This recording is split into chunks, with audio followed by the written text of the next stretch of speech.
Hello and welcome साथियों, मेरा नाम है दिलबीर सिंह खालसा और आज की क्लास में मैं आप सबका करता हूं स्वागत। साथियों, आज की क्लास में हम एमसीक्यूज करने जा रहे हैं on the topic of economics. Last class में पहले 15 एमसीक्यूज आपके साथ अच्छे से डिस्कस कर चुके हैं। वाई एमसीक्यूज पूरे का पूरा टॉपिक जो है आपके साथ रिवाइज करा रहे हैं आपको। ये क्लास जेकेएसएसबी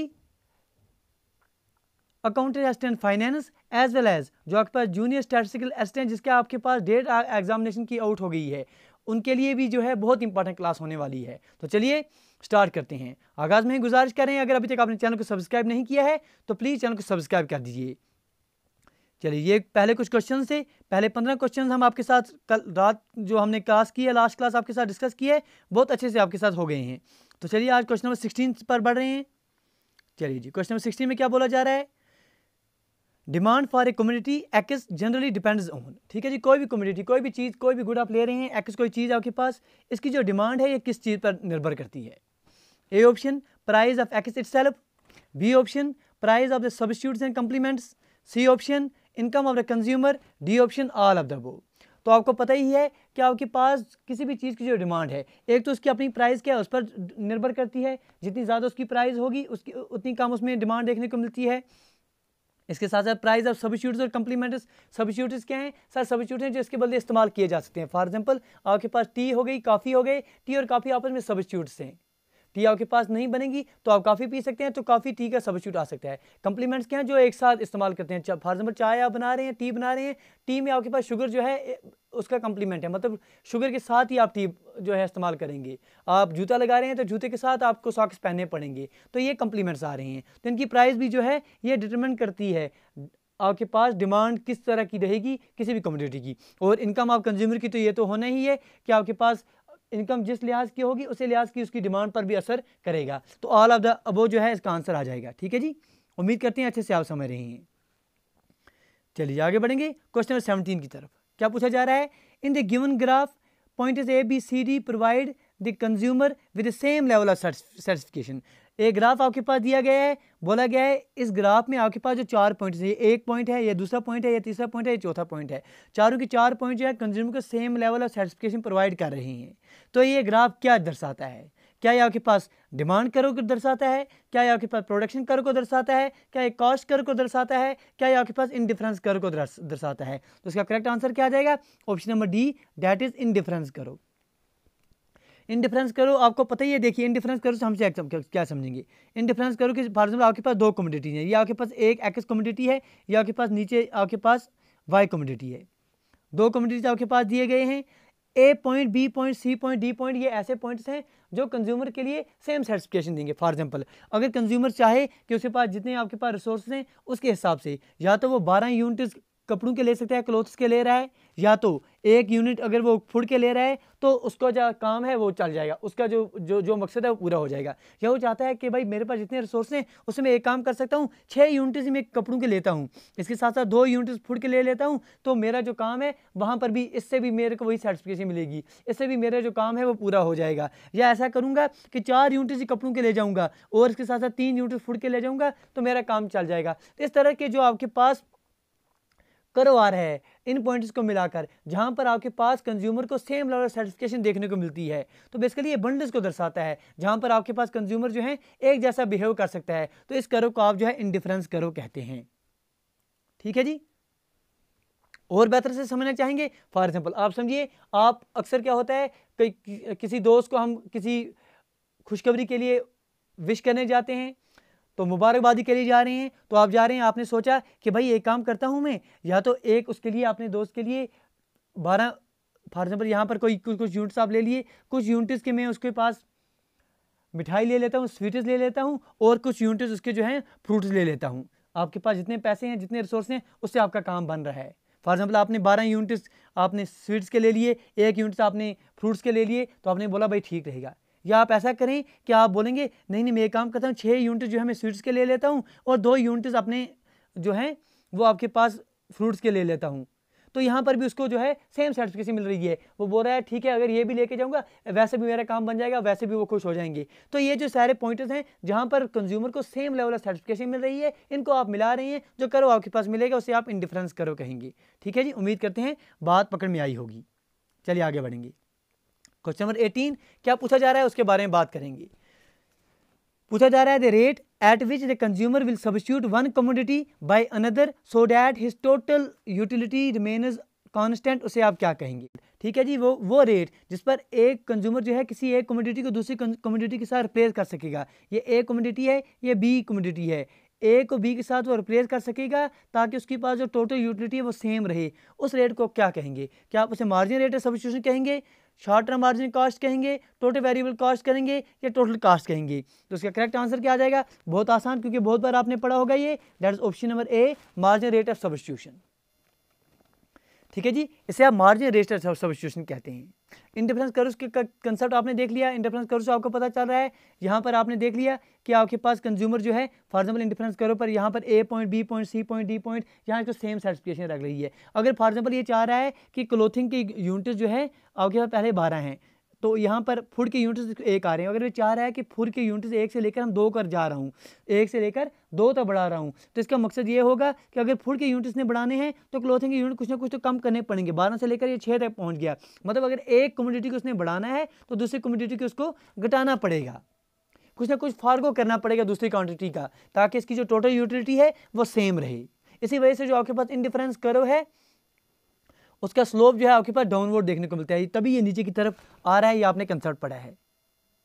अब जो रेट है, जिस रेट पर एक कमोडिटी को वो दूसरी कमोडिटी के साथ रिप्लेस करेगा ताकि उसकी जो टोटल यूटिलिटी है वो सेम रहे, उसे आप मार्जिन रेट ऑफ सब्स्टिट्यूशन कहते हैं। ठीक है जी, तो इसका आंसर जो है मार्जिन रेट ऑफ सब्स्टिट्यूशन आपके पास आ जाएगा। चलिए क्वेश्चन नंबर 19 क्या पूछा जा रहा है। The law of diminishing marginal rate of substitution causes an indifference curve to be dash to the origin। जो आपके पास law of diminishing marginal rate of substitution है, जो आपको बताता है कि आपके पास ये टेंडेंसी है मार्जिन रेट ऑफ सब्स्टिट्यूशन की, ये गिर रही है, ये फॉल होती रहती है, गिरती रहती है with increase in the quantity of, जो आपके पास कोई भी चीज़ आप ले रहे हैं, फॉर एग्जाम्पल यहाँ कोई भी आपने चीज़ ले रही है, उसकी क्वांटिटी आप बढ़ रही है, तो मार्जिन रेट ऑफ सब्स्टिट्यूशन जो है इसकी वैल्यू आपके पास टेंडेंसी जो है गिरती हुई नजर आएगी आपको। इसे आप law of diminishing marginal rate of substitution कहते हैं। तो इसी लॉ की वजह से जो आपके पास इंडिफरेंस कर्व है, जो इस तरह का कर्व अभी आपने देखा है, तो ये इंडिफरेंस कर्व क्या देख रहा है एट ऑरिजिन, ये आपको कन्वेक्स नजर आता है। क्या नजर आता है? कन्वेक्स नजर आता है। तो कन्वेक्स क्यों नजर आता है? Because of the diminishing marginal rate of substitution. तो इसका करेक्ट आंसर जो है option number B, that is convex at the origin आ रहा है। चलिए जी क्वेश्चन नंबर 20 की तरफ बढ़ रहे हैं। If A and B are perfect substitutes for each other, then the indifference curve for such commodities is। ठीक है जी, अगर आपके पास आप बोल रहा है कि A और B दो कमोडिटी जो परफेक्ट सब्स्टिट्यूट्स हैं। फॉर एग्जांपल चलिए उस दोस्त की एग्जांपल ले रहे हैं जिस दोस्त को आप विश करने गए हैं, मुबारकबाद देने गए हैं। अब ठीक है जी, अब आप उसको मुबारक देने गए हैं, तो अब आप जब निकल रहे हैं घर से, उसके घर में छोटे छोटे बच्चे हैं, तो उन बच्चों के लिए आपके 2 जेबों में जो है पैसे हैं, 100 रुपये के नोट हैं। ठीक है जी, 100 रुपये के नोट हैं। एक में आपके पास 100 रुपये जो पुराना आ रहा है, जो थोड़ा बड़ा आ रहा है, जो अभी भी चल रहा है, और जो दूसरा आपके पास नया देखने को आपको मिल रहा है, ठीक है जी, तो वो 100 रुपये का नोट है। अगर आप वो पुराना 100 रुपये का नोट दें या नया 100 रुपये का नोट दें, तो आपको कोई फर्क नहीं पड़ेगा, आपकी जो सर्टिफिकेशन है वो सेम रहेगी। ठीक है जी, आपको फर्क कोई नहीं पड़ेगा। जो आपके पास इस केस में जो आपके पास इंडिफरेंस कर्व निकलेगा, इस केस में इंडिफरेंस कर्व की वैल्यू जो है, जो शेप है, वो आपके पास एक स्ट्रेट लाइन मिलेगी। फॉर एग्जाम्पल यहाँ पर इसकी सर्टिफिकेशन और यहाँ पर जो है सेम रहेगी, यहाँ पर और यहाँ पर जो है इसकी मतलब ये है, कहने का मतलब ये है कि वो चीज़ें, वो कमोडिटीज़ जो आपस में परफेक्ट सब्स्टिट्यूट्स हों। फॉर एग्जांपल आपके पास 100 रुपये का पुराना नोट है, 100 रुपये का नया नोट, दोनों चल रहे हैं अभी तक। ठीक है जी, तो आप कोई भी इस्तेमाल करें तो आपके पास सेम सर्टिफिकेशन मिल रही है, तो वो कंसेप्ट आपके पास क्या कहलाएगा? वो आपके पास परफेक्ट सब्स्टिट्यूशन में वहाँ पर आपके पास इंडिफरेंस करो एक स्ट्रेट लाइन नजर आएगा आपको। तो ये आपने याद रख लेना है। चलिए आगे बढ़ेंगे। इसका आंसर जो है option number C, that is straight line आपके पास देखने को मिलेगा। चलिए क्वेश्चन नंबर 21 दिख रहा है आपको। क्या पूछा जा रहा है? बोल रहा है आपसे हमें बताइए which are the following relations determine the consumer's budget constant. ठीक है जी, ये आपके पास कांस्टेंट है, CONSTRAINT। ठीक है जी, कांस्टेंट है, ये बजट कांस्टेंट के बारे में पूछ रहा है कि नीचे दिए गए कौन सी रिलेशन जो है आपको बजट कांस्टेंट के बारे में दर्शाती है। ऑप्शन नंबर ए, P1x1 plus P2x2 greater than M। P1 P2 क्या है सर? कॉस्ट ऑफ, अगर आप P1 ले रहे हैं किसी एक कमोडिटी की, cost of one commodity, P2 जो है वो है cost of second commodity, x1 जो है कितने यूनिट्स आप P1 के ले रहे हैं, ठीक है जी। और x2 जो है वो आप पहली क्वांटिटी कितने ले रहे हैं और x2 जो है कितने यूनिट आप दूसरी क्वांटिटी के ले रहे हैं, ये आपके पास कंसेप्ट है। तो आपसे पूछा जा रहा है कि आप बताइए जो आपके पास बजट कांस्टेंट है उसकी रिलेशन आपके पास क्या आती है। क्या आपके पास P1 x1 plus P2 x2 greater than m। m क्या है सर? m अगर आप देखेंगे m आपके पास इनकम ऑफ द कंज्यूमर आ रही है। तो क्या है वो? देखिए बेसिकली कंसेप्ट क्या होता है कि बजट सेट के में क्या होता है कि आपके पास जो कंज्यूमर का बजट होता है, देखिए कंज्यूमर के पास जितने भी पैसे हैं वो या तो जितने मैक्सिमम पैसे उसके पास हैं, जितना उसके पास सबसे ज़्यादा इनकम उसके पास है उतने का ही चीज़ें खरीद सकता है या उससे कम जो है वो खरीद सकता है। फॉर एग्जाम्पल आपके जेब में 50 रुपये है, आपके जेब में 50 रुपये है, तो आप इस 50 रुपये में से कितने का सामान खरीद सकेंगे? हद से हद। या तो इस 50 का पूरे का खर्चा देंगे, आप 50 रुपये का सामान लेंगे, या आप 50 रुपये के कम से लेंगे, लेकिन 50 से ज़्यादा का आप ले नहीं सकते। ठीक है जी। आप कोई भी बच्चा जो है कमेंट सेक्शन में ये मत बोल दे सर हम उधार लेंगे, ना ना, उधार का कंसेप्ट नहीं चल रहा है यहाँ। ठीक है जी। तो आपके पास रिलेशन आ जाएगी कि P1 x1 plus P2 x2 ये या तो कम आ सकता है या तो बराबर आ सकता है जो इसकी इनकम है।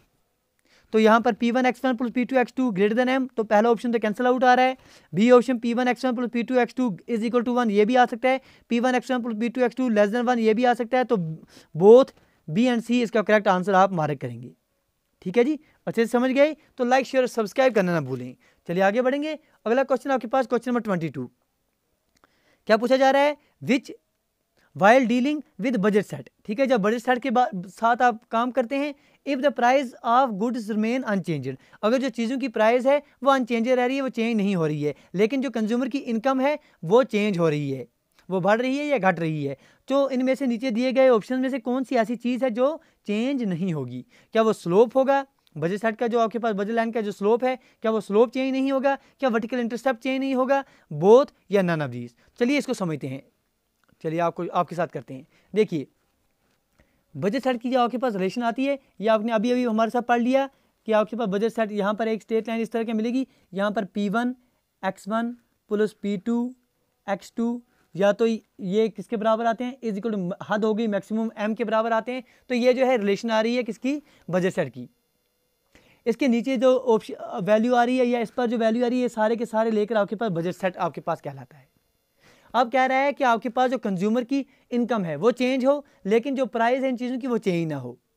देखिए यहाँ पर आपके पास रिलेशन आती है P1 x1 plus P2 x2, ये मैक्सिमम आपके पास m के बराबर होता है। यहाँ से अगर आप x2 की वैल्यू आप निकालते हैं, x2 यहाँ पर अगर आप सीधा निकालेंगे तो वो आपके पास m divide by P2 minus P1 divide by P2 into x1 आ जाता है। ठीक है जी, सीधा आपने जो है आंसर निकाल दिया इसका। तो x2 की वैल्यू आपके पास इतनी निकल के आती है। तो यहाँ से अगर आप देखेंगे जो आपके पास स्लोप है, इस लाइन का जो स्लोप है, क्योंकि जनरल में रिलेशन क्या होती है, एक स्ट्रेट लाइन की जनरल में हम रिलेशन क्या लिखते हैं? y is equal to C plus mx आप लिखते हैं। ठीक है, जनरल में आप यही लेते हैं। c जो है आपके पास वर्टिकल इंटरसेप्ट होता है, m जो है ये स्लोप होता है। तो यहाँ पर आपके पास रिलेशन क्या आई थी कि x2 is equal to m divide by P2 minus P1 divide by P2 into x। तो यहाँ पर ये m डिवाइड बाई P2 जो है ये आपके पास वर्टिकल इंटरसेप्ट आ जाएगा और minus P1 divide by P2 जो है ये स्लोप आ जाएगा। अब अगर आप इनकम चेंज हो रही है, अगर इनकम चेंज होगी तो x2 की वैल्यू क्या रहेगी? इनकम m डैश हो गई। अब P2 तो P2 ही रहेगा, माइनस P1 जो पहले था वो वैसे ही रहेगा, P2 जो पहले था वो वैसा ही रहेगा, x1 की वैल्यू सेम रहेगी। मतलब जो माइनस P1 बाई P2 जो आपके पास स्लोप पहले था वो स्लोप बाद में भी रहेगा। तो एक कहने का मतलब ये है कि अगर आपके पास कस्टमर है, उसकी इनकम चेंज हो रही है, उसकी जो कमाई है वो चेंज हो रही है, लेकिन जो चीज़ों की प्राइस है वो अनचेंज रह रही है, तो इस स्थिति में आपके पास जो स्लोप आएगा, जो आपके पास स्लोप आता है बजट लाइन का, वो अनचेंज रहता है। यह आप बात पकड़ लेंगे, ये समझ लेंगे। अब अगर इसकी प्राइस बढ़ रही है, अगर इसकी जो इनकम है, अगर पहले इसका स्लोप इस तरह से आ रहा था, ये इसका ग्राफ आ रहा था पहले का, अगर अब इसकी इनकम बढ़ेगी तो ये जो आपके पास ग्राफ है ये शिफ्ट हो जाएगा राइट साइड में, तो अब ये यहाँ की तरफ आ जाएगा। ठीक है जी, ये इस तरह चलेगा, लेकिन जो स्लोप है वो सेम रहेगा। लेकिन अगर पहले इसका स्लोप इस तरह से आ रहा था, अब इसकी इनकम जो है वो कम हो रही है, तो जो आपके पास ग्राफ है ये लेफ्ट की तरफ मूव हो जाएगा, ये यहाँ पर पहुँच जाएगा। स्लोप फिर से जो है सेम रहेगा माइनस P1 बाई P2, लेकिन तो इसका जो मैग्नीट्यूड एब्सोल्यूट वैल्यू हम P1 बाई P2 लेते हैं, तो आपके पास स्लोप इसका सेम रहेगा, लेकिन इंटरसेप्ट चेंज होंगी। तो ये कंसेप्ट आपने पढ़ लेना है, समझ लेना है। चलिए आगे बढ़ेंगे, सीख रहे हैं तो लाइक शेयर और सब्सक्राइब करना ना भूलें। चलिए जी, MCQ के माध्यम से आपका पूरा टॉपिक जो है रिवाइज होना चाहिए, तभी हमारा मकसद कामयाब होगा। The slope of the indifference curve and a budget line respectively determined. ठीक है जी, अभी आपने पढ़ लिया हमारे पास इंडिफरेंस करो का, हमने करो इस तरह से पढ़ लिया। जो हमारे पास बजट लाइन आ रहा है, जिसका स्लोप आ रहा है, बजट लाइन का स्लोप अभी हमने पढ़ लिया, किसकी वैल्यू आती है P1 divided P2। P1 by P2 किसका है सर, ये प्राइस रेशियो है। तो यहाँ तक तो क्लियर होगी बात कि आपके पास जो इंडिफरेंस करो है, जो आपके पास बजट लाइन है, ये बजट लाइन किसका करो दर्शाती है, इसका स्लोप किसका रेशियो दर्शाती है आपके पास, ये आपके पास प्राइस रेशियो का दर्शाती है। तो सेकंड नंबर पर आपके पास प्राइस रेशियो आना चाहिए, यहाँ पर प्राइस रेशियो सेकंड नंबर पर यहाँ पर आ रहा है। और आपके पास स्लोप ऑफ इंडिफरेंस करो आपने तो पढ़ लिया, एक चीज़ को दूसरी चीज़ किस तरह से हम रिप्लेस करेंगे, उसे आप मार्जिनल रेट ऑफ सब्स्टिट्यूशन कहते हैं, MRS कहते हैं। तो उसका स्लोप ऑफ इंडिफरेंस करो जो है वो वही MRS को दर्शाता है। तो आपके पास स्लोप ऑफ इंडिफरेंस करो, जो आपके पास इंडिफरेंस करो का स्लोप होगा वो आपके पास क्या दर्शाएगा सर, वो आपके पास मार्जिनल रेट ऑफ सब्स्टिट्यूशन को दर्शाता है। और इसके बरकस जो आपके पास बजट लाइन है, जो बजट लाइन का स्लोप है जो P1 बाई P2 है, वो आपके पास प्राइस रेशियो को दर्शाता है। तो इसका करेक्ट आंसर जो है option number B, that is marginal rate of substitution and price ratio respectively आ जाएगा। क्वेश्चन नंबर 24 क्या बोल रहा है, चलिए सीखते हैं। पूछ रहे हैं आपसे, क्या आप हमें बताइए, in general the relation between the consumer demand for a good and the price of the good is likely to be. ठीक है जी, आपने हमें बताना है कि जनरल में बात कर रहे हैं कि आपके पास जो कंज्यूमर की किसी चीज़ के लिए डिमांड और उसकी प्राइस के बीच में क्या रिलेशन आता है जनरली। तो आपने डिमांड करो, अक्सर आपने इस तरह का डिमांड करो, आप जो है वो आपको मिलता है कि X is a function of P। ठीक है जी, तो ये आपने कंसेप्ट आप हमारे साथ अच्छे से देखा है। कंसेप्ट है कि आपके पास किसी चीज़ की अगर प्राइस बढ़ जाती है, अगर किसी चीज़ की प्राइस बढ़ जाएगी, ठीक है जी, प्राइस बढ़ जाएगी तो उसकी डिमांड जो है अक्सर गिर जाती है। इन जनरल की बात करते हैं हम, ठीक है जी, जो आपके पास एक्सेप्शंस है उनकी बात नहीं कर रहे हैं, इन जनरल की बात कर रहे हैं।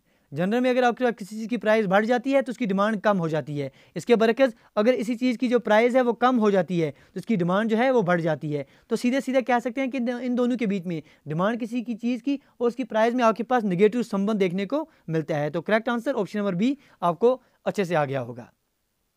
Question number 25, which are following statements या statement is are not true. नीचे दिए गए कुछ स्टेटमेंट्स हैं, आपने बताने हैं नीचे दिए गए स्टेटमेंट में से कौन सा ऐसा स्टेटमेंट है जो ट्रू नहीं है। चलिए ऑप्शन नंबर ए पहला देख लेते हैं, जो स्टेटमेंट है, the demand for a good moves in opposite direction of the price of its complementary good.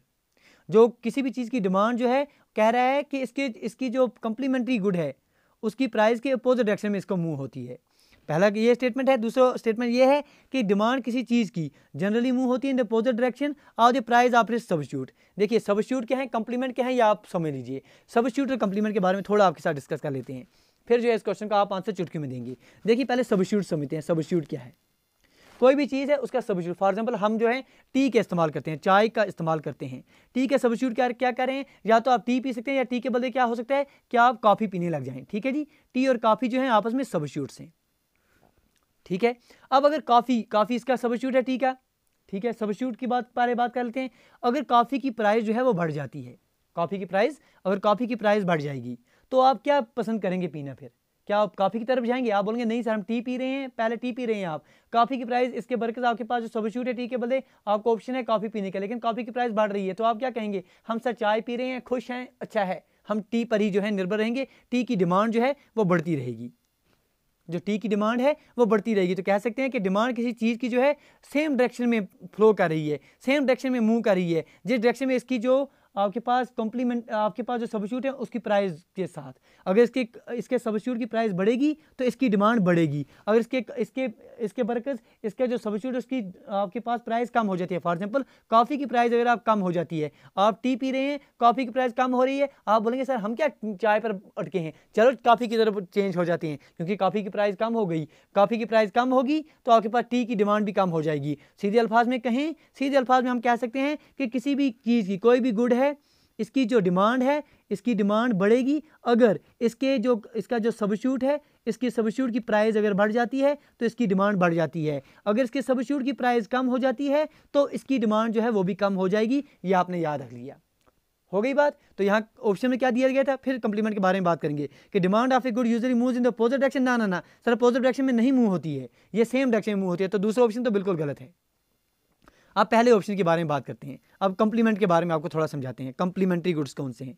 Complementary goods, देखिए कंप्लीमेंट्री गुड्स कौन से हैं? ये वो गुड्स होते हैं जो एक साथ इस्तेमाल किए जाते हैं। फॉर एग्जांपल, आप चाय पी रहे हैं, टी पी रहे हैं, टी के साथ आपको शुगर जो है इस्तेमाल करना पड़ेगा। ठीक है जी, टी और शुगर जो है आप एक साथ लेते हैं। अब अगर टी का कंप्लीमेंट शुगर आ रहा है, अब अगर शुगर की प्राइस जो है, अगर आप शुगर की प्राइस बढ़ेगी, शुगर की प्राइस बढ़ गई, आप शुगर तो आप टी के साथ ही इस्तेमाल कर रहे हैं, चीनी की प्राइस बढ़ गई, तो आप क्या बोलेंगे? हम बोलेंगे सर छोड़ दिए, हम चाय नहीं पियेंगे, चाय कम करेंगे। तो चाय की डिमांड जो है वो कम हो जाएगी। अगर ऐसा होता है कि शुगर की प्राइस जो है वो कम हो जाती है, अगर शुगर की प्राइस, इसके कंप्लीमेंट जो है, टी का कंप्लीमेंट शुगर आ रहा है, तो इसकी प्राइस कम हो रही है। अगर इसकी प्राइस कम होगी, आप बोलेंगे, आप अगर हम सर्दियों में एक ही बार चाय, 2 ही बार चाय पी रहे हैं, आप बोलेंगे आप 3 बार शुरू कर दो पीनी। हर बार चीनी की प्राइस कम हो गई है, इसकी डिमांड जो है वो बढ़ जाएगी। तो सीधे सीधे अल्फाज में हम कह सकते हैं कि डिमांड किसी भी चीज़ की मूव होती है in the opposite direction of the price of its complementary good.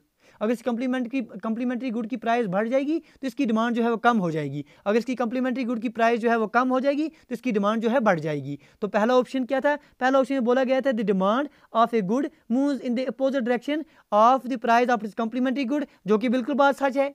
तो पहला ऑप्शन ठीक है, दूसरा ऑप्शन गलत आ रहा है। पूछ क्या रहा है हमसे? Which are following statement is not true. True कौन नहीं है सर? ओनली ऑप्शन 2 जो है इसका आंसर आ जाएगा, क्योंकि पूछ रहा है गलत कौन है। नॉट ट्रू का मतलब क्या है? फॉल्स कौन है। नॉट ट्रू कौन है सर? ऑप्शन नंबर 2 सिर्फ गलत है। होप सब्स्टिट्यूट्स और कंप्लीमेंट्री के रिलेटेड आपके पास अब कभी भी कंफ्यूजन नहीं आएगी। चलिए जी, क्वेश्चन नंबर 26 बढ़ रहे हैं आगे आपके साथ। क्वेश्चन 26 में पूछा जा रहा है विच आर फॉलोइंग स्टेटमेंट या स्टेटमेंट्स इज आर ट्रू। अब पूछ रहा है कि आप हम बताइए कि नीचे दिए गए स्टेटमेंट्स में से कौन सा स्टेटमेंट ट्रू है। ठीक है जी, पहला option, shift is in the demand curve takes place when there is change in some factors other than the price of commodity itself. कह रहा है कि डिमांड करो में जो इस तरह के आपने शिफ्ट देखी थी, फॉर एग्जांपल आपके पास डिमांड करो यहाँ पर पहले है, तो इसकी शिफ्ट अगर आप इस तरह के देखेंगे, ये शिफ्ट आ रहे हैं, या तो राइट वर्ड शिफ्ट हो सकता है, या तो आपके पास ये कम आ रहा है तो ये लेफ्ट वर्ड शिफ्ट हो रहा है। तो ये शिफ्ट डिमांड करो में देखने को मिलते हैं। ये किसकी वजह से देखने को मिलते हैं? There is change in some factors other than the price of the commodity. तो ये बात तो बिल्कुल सच है। अगर इस चीज़ की प्राइस के बिना बाकी जो फैक्टर्स हैं वो चेंज हो रही हैं, जैसे इसके सब्स्टिट्यूट्स की प्राइस चेंज हो गई, टेस्ट चेंज हो गया, या आपके पास इसकी इनकम चेंज हो गई, तो ये फैक्टर्स अगर आ रहे हैं उसकी वजह से शिफ्ट इज इन डिमांड आपको देखने को मिलती है। फॉर एग्जांपल, अगर आपके पास पहले जो, ये समझिए, अगर आपके पास पहले डिमांड करो फॉर एग्जांपल इस तरह का आ रहा था, या आपके पास डिमांड करो आ रहा था, अगर अब कंज्यूमर की जो इनकम है वो बढ़ गई, अब इनकम बढ़ गई तो इसकी जो डिमांड है वो बढ़ जाएगी। तो ये जो यहाँ पर पहले करो था ये अब शिफ्ट होके यहाँ पर पहुँच जाएगा। तो ये क्यों हो रहा है? क्योंकि चेंज हो रहा है बाकी फैक्टर्स में। इसके बरकस फॉर एग्जांपल आपके पास पहला इसका जो डिमांड करो इस तरह से आ रहा है, अब जो है इसका टेस्ट बदल गया, अब इसको पसंद नहीं आ रही है ये चीज़ें जो आप खरीद रहे हैं, इसकी वजह से इसका डिमांड जो है वो शिफ्ट हो जाएगा किसकी तरफ? वो नीचे लेफ्ट की तरफ शिफ्ट हो जाएगा। अब इसका डिमांड करो यहाँ पर पहुँच जाएगा। तो ये शिफ्ट इस डिमांड करो में देखने को मिलते हैं जब चेंज आ जाती है। कुछ और फैक्टर्स में प्राइस ऑफ द कमोडिटी छोड़कर बाकी फैक्टर्स में जब चेंज आती है तो आपके पास shift in the demand curve देखने को मिलती है। लेकिन इसके बरकस अगर इसी चीज़ की प्राइस में बढ़ोतरी या कम आ रही है, चेंज आ रही है, तो आपके पास सेम डिमांड कर्व पर आपको मूवमेंट देखने को मिलेगी। वो क्या मतलब हो गया सर? वो मतलब ये हो गया कि आपके पास इस तरह का आपके पास करो अगर आ रहा है, या आपके पास डिमांड करो आ रहा है, अगर आपके पास अगर इस चीज़ की प्राइस कम है, अगर यहाँ पर इसकी प्राइस कम है तो इसकी डिमांड जो है अगर इसकी प्राइस कम है तो इसकी जो डिमांड होगी वो ज़्यादा होगी। ठीक है, अगर इसकी प्राइस ज़्यादा हो गई तो इसकी डिमांड जो है वो कम हो जाएगी। तो ये जो है ये रिलेशंस आ रहे हैं किसमें? आपके डिमांड करो को लेकर। तो डिमांड करो पर ये आप मूव करेंगे अगर इसकी प्राइस जो है घटेगी, कम होगी। फॉर एग्जांपल ये आपके पास डिमांड करो है, आपकी जो प्रेफरेंस है, आपकी जो इनकम है उसके बारे में हम बात नहीं कर रहे हैं, सिर्फ इसकी प्राइस कम कर रहे हैं। अगर इसकी प्राइस जो है चीज़ की प्राइस कम हो जाएगी तो आप जो है और ज़्यादा चीज़ें खरीदेंगे। अगर आप इसकी प्राइस बढ़ रही है तो आप कम चीज़ें खरीदेंगे। ये चीज़ आप समझ रहे हैं? तो जो आपके पास मूवमेंट आ रही है अलोंग द प्राइस, आपके जो डिमांड करो के अलोंग आप मूव कर रहे हैं, किसकी वजह से? जब चेंज आती है in the price of the same commodity. अगर इसके अलावा इसकी अपनी प्राइस छोड़ के बाकी चीज़ों में चेंज आ रही है, जैसे इसकी इनकम बढ़ रही है, कम हो रही है, इसका टेस्ट प्रेफरेंस जो है चेंज हो रहा है, बढ़ रहा है, इसका जो बाकी इसके जो सब्स्टिट्यूट्स हैं, कंप्लीमेंट्स हैं, उनकी उनकी चीज़ों में फर्क आ रहा है, तो उसकी वजह से शिफ्ट्स देखने को मिलते हैं। तो शिफ्ट्स देखने को मिलते हैं किसकी वजह से? Because of the change in some other factors other than the price of the commodity itself, whereas जो आपके पास movement along the demand curve है वो देखने को मिलती है because of the change in the price of the good itself. तो ये दोनों की दोनों बातें ठीक हैं, तो इसका आंसर जो है option number C that is both आ जाएगा, क्योंकि हमें पूछा जा रहा है कि सच कौन सा है, ठीक कौन सा है। चलिए आगे बढ़ेंगे। सीख रहे हैं तो लाइक शेयर और सब्सक्राइब करना ना भूलें। चलिए जी थोड़ा जल्दी कर लेते हैं ताकि 4 क्वेश्चंस और आपके साथ डिस्कस कर सकें। Demand for essential goods is often found to be inelastic. ठीक है जी, आप देखिए आपके पास डिमांड जो है आपने पढ़ लिया, तो इलास्टिसिटी और डिमांड का कंसेप्ट आप समझिए हमारे साथ। पहले थोड़ा पढ़ लेते हैं, यहाँ आपके साथ रिवाइज कर लेते हैं। देखिए आपने पढ़ लिया कि प्राइस चेंज होने से किसी चीज़ की डिमांड जो है वो चेंज होती है। जनरली क्या होता है कि अगर आप प्राइस किसी चीज़ की कम हो जाती है तो उसकी डिमांड जो है वो जनरली बढ़ जाती है, अगर प्राइस इसकी बढ़ जाएगी तो डिमांड जो है वो कम हो जाती है, ये जनरल में होता है। लेकिन कभी कुछ ऐसी चीज़ें होती हैं जिनकी प्राइस में अगर थोड़ी भी चेंज आ जाएगी, अगर थोड़ी सी भी प्राइस में चेंज आ जाती है तो उनकी डिमांड में बहुत ज़्यादा फर्क आ जाता है। इसके बरक्स कुछ ऐसी चीज़ें होती हैं जिनके प्राइस में अगर बहुत ज़्यादा चेंज भी आ रहा है लेकिन प्राइस जो इसकी डिमांड है उसमें खास फर्क आपको देखने को नहीं मिलता। तो इस कंसेप्ट को समझने के लिए किस तरह से आपके पास डिमांड में जो है कम आ जाएगी, चेंज आ जाएगी, कितनी परसेंटेज चेंज आपको देखने को मिलेगी डिमांड में, जब आप परसेंटेज चेंज देखेंगे प्राइस में, तो इसको समझने के लिए आप कंसेप्ट आता है जिसे आप इलास्टिसिटी डिमांड कहते हैं। इलास्टिसिटी डिमांड क्या है? सर परसेंटेज चेंज कितनी आएगी डिमांड में, कितनी परसेंटेज चेंज आएगी जब आप परसेंटेज चेंज देखते हैं कितनी प्राइस में आ रही है। फॉर एग्जांपल अब क्वेश्चन में कुछ चीज़ें ऐसी हैं जैसे जिनकी प्राइस अगर ज़्यादा कम ज़्यादा हो रही है लेकिन डिमांड पर खास फर्क नहीं पड़ता है, उनको लिए हम कहते हैं इन इलास्टिक उनका बिहेवियर है। फॉर एग्जांपल आपके लिए हम कह रहे हैं कि कश्मीर में ज़्यादा हम चावल खाते हैं, चावल की एक बोरी जनरली हमें जो है फेयर प्राइस पर जो है आपके पास स्टोर पर अगर आप जा रहे हैं तो वहाँ फॉर एग्जांपल अगर आपके पास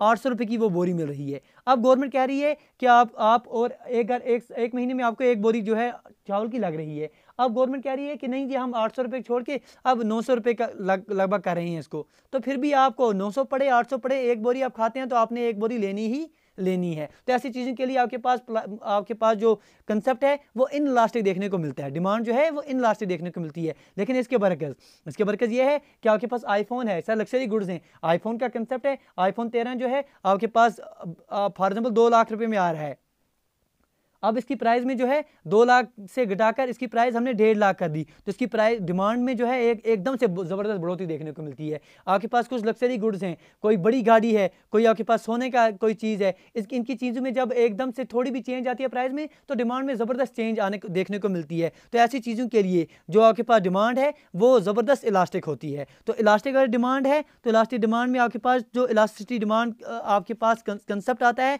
जो आपके पास इलास्टिक डिमांड है वो ग्रेटर देन 1 होता है इसका मैग्नीट्यूड, और इन इलास्टिक अगर आ रहा है तो वहाँ पर आपके पास लेस देन 1 देखने को मिलता है। तो क्वेश्चन भी पूछा जा रहा था कि एसेंशियल गुड्स, जैसे आपके पास हमने चावल का आपके पास एग्जांपल दे दी, तो इन चीज़ों के लिए डिमांड आपके पास इन इलास्टिक है, मतलब जो आपके पास इलास्टिक डिमांड की वैल्यू है वो कितनी होगी, वो लेस देन 1 होगी। तो ऑप्शन नंबर सी जो है इसका करेक्ट आंसर आ जाएगा, दैट इज लेस देन 1 इसका आंसर आ जाएगा।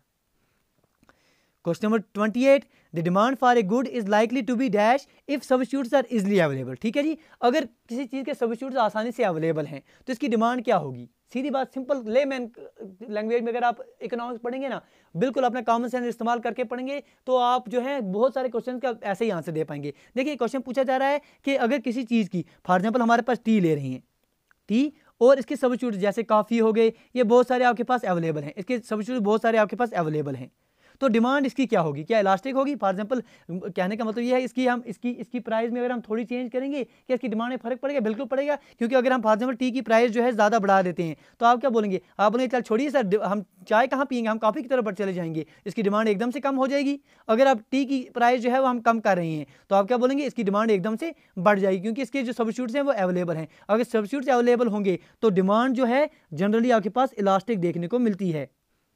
तो ऑप्शन बी जो है इसका करेक्ट आंसर आ जाएगा। चलिए question number 29, which are following includes both fixed and variable factors. तो आपको ये बात पता ही है कि फिक्स्ड और वेरिएबल फैक्टर्स दोनों के दोनों आपको शॉर्ट रन में देखने को मिलते हैं, वायरस जो आपके पास लॉन्ग रन है वहाँ सारे के सारे फैक्टर्स वेरिएबल फैक्टर्स होते हैं, वहाँ शॉर्ट आपके पास फिक्स्ड फैक्टर्स कोई नहीं देखने को मिलता है। तो इसका करेक्ट आंसर आपके पास option number A that is short run आ जाएगा। चलिए जी question number 30, one of the alternate way of representing production function is, एक और तरीका जिसके माध्यम से आप प्रोडक्शन फंक्शन को डिफाइन करते हैं वो आपके पास क्या है? क्या ऑप्शन नंबर ए इनडिफरेंस कर्व है, क्या आइसो काउंट आ रहा है, एवरेज प्रोडक्ट आ रहा है, या मार्जिनल प्रोडक्ट आ रहा है? इसका आंसर जो है आप हमें कमेंट सेक्शन में देने की कृपालता करें, ठीक है जी। कमेंट सेक्शन में जो है आप इसका आंसर दीजिए, पार्टिसिपेट कीजिए, सीखिए, क्योंकि पार्टिसिपेट करेंगे और बेहतर तरीके से आप सीखेंगे। उम्मीद करते हैं कि आज की क्लास में YMCQs बहुत सारे टॉपिक्स आपके क्लियर हो गए होंगे इकोनॉमिक्स के लेकर। तो आने वाली क्लासेस में हम आगे भी ये सेक्शन आपके साथ डिस्कस करेंगे ताकि सारे की सारी इकोनॉमिक जो है आपके साथ रिवाइज कर सकें। गुजारिश करें अगर आज की क्लास में आपने कुछ सीखा है तो प्लीज़ लाइक शेयर और सब्सक्राइब करना ना भूलें। वीडियो देखने के लिए आपका बहुत बहुत धन्यवाद। Thank you, thanks a lot for watching.